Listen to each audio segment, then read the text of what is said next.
The Moon. Earth's natural satellite, orbiting approximately 384,000 kilometers away. A celestial object that scientists have studied for thousands of years, using its regular motions to mark the passage of time in calendars.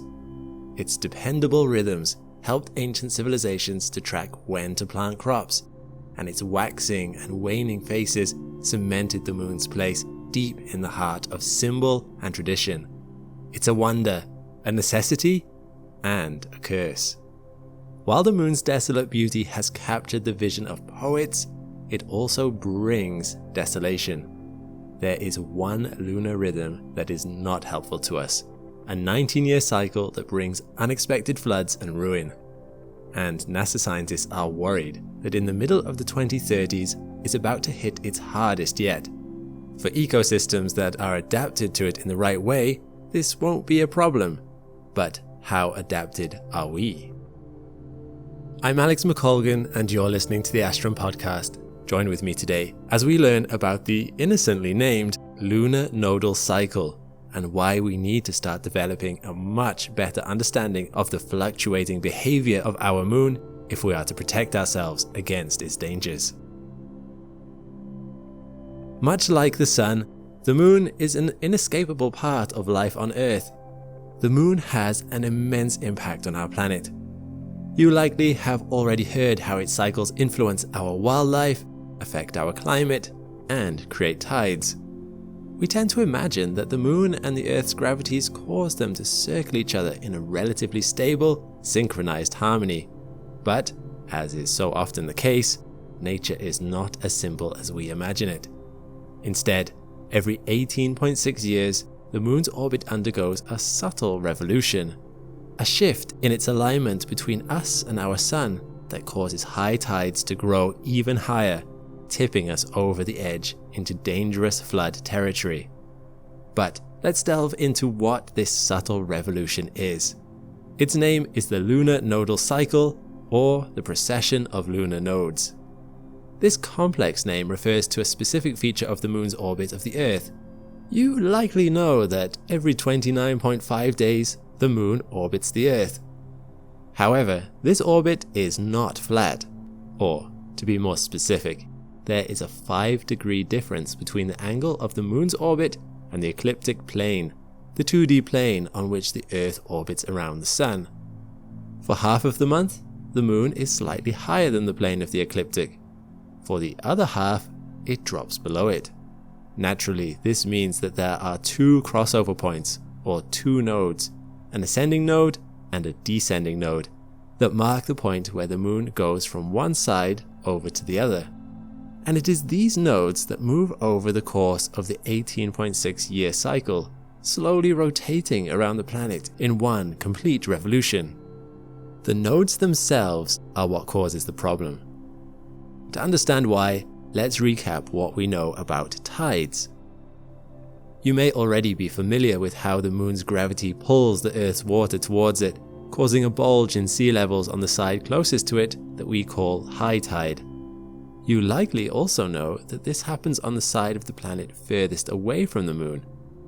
Rather than being caused by gravity, this second bulge is caused by centrifugal forces, as the Earth and the moon's gravitational pull on each other causes them to behave like two dancers holding each other by the arms and spinning across the dance floor.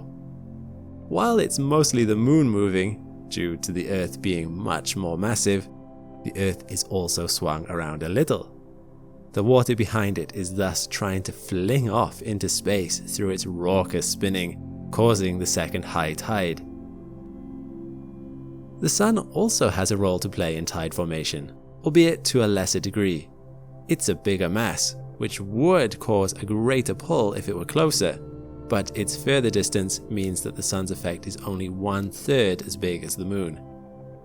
When the moon and the sun are aligned, we get extra large tides called spring tides. This happens 6 to 8 times a year. When not aligned, they partially cancel each other out, causing smaller tidal extremes known as neap tides. So now consider the influence of lunar nodes on this tidal tug of war. During spring tides, the pull of the sun and the moon working in unison causes the highest tides and the largest risk of floods. However, the sun and the moon are never more aligned than they are at a node. During the rest of each 9.3-year phase, they are not quite tugging in the same direction, so tides are more temperate.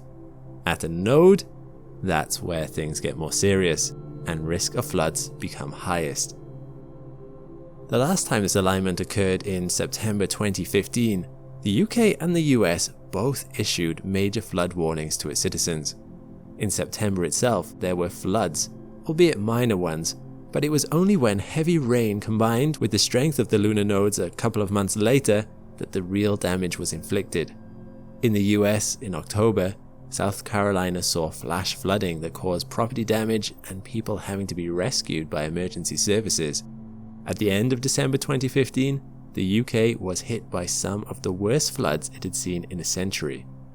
Combined with the power of Storm Desmond, flooding and storm damage caused an estimated £1.3 billion in damages.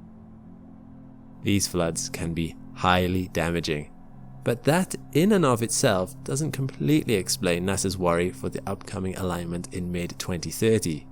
There is an extra element at play beyond the regular rhythm of this rising flood risk we have been seeing through the course of human history. Unfortunately, the next node's alignment with the Sun promises to be particularly devastating. The danger is that this phenomenon is combined with an already strained system, even more strained than it was in 2015. Climate change has resulted in steadily rising sea levels. When the next node aligns with the Sun in the mid-2030s, this will likely lead to a dramatic increase of floods on planet Earth. Worryingly, a new study led by NASA's Sea Level Change Science team predicts that almost all US mainland coastlines, Hawaii, and Guam will have a huge leap in flood numbers when this happens.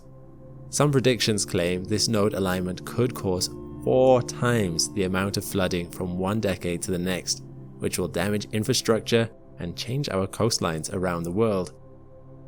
This means human life will inevitably be affected by these floods, impacting shelter, clean water supplies, electricity, as well as the increased risk of waterborne disease outbreaks like hepatitis A and cholera.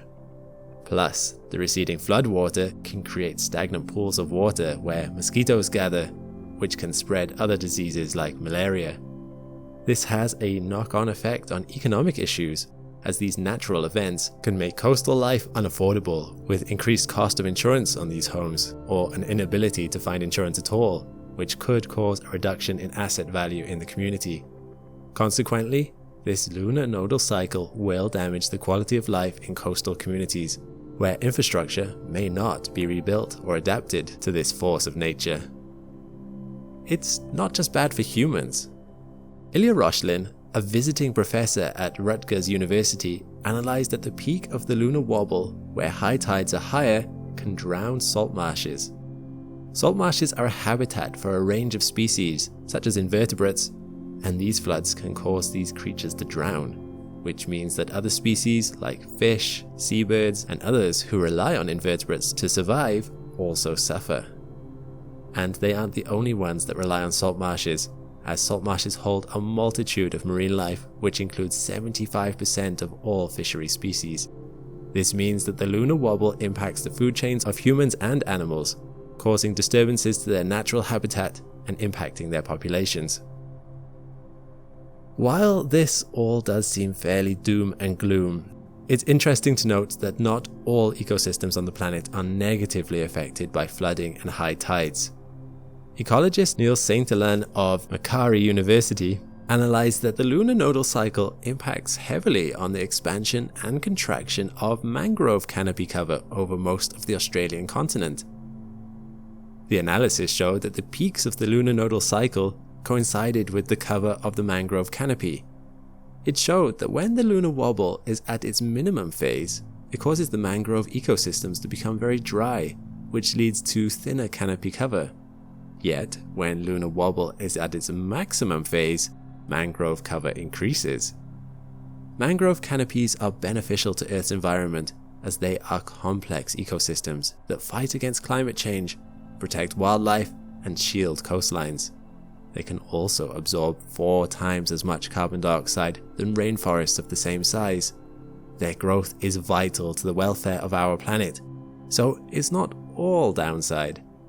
Still, it's clear that if we don't plan ahead, coastal cities and environments will face a serious crisis. The all-important question, then, is what can we do about it? One method is better protection. As mentioned previously, the protection and restoration of mangroves can act as a shield against flooding, as they can mitigate the vulnerability of communities on the coastlines. More specifically, mangroves can avert damage by decreasing the height and energy of waves as they pass through mangrove forests. The above-ground roots and branches diminish the height of the waves, and thus the waves lose energy, ultimately stopping the waves emerging onto the seabed and engulfing the sediments. The mangrove's roots and branches also reduce wind energy, which can stop the formation of waves.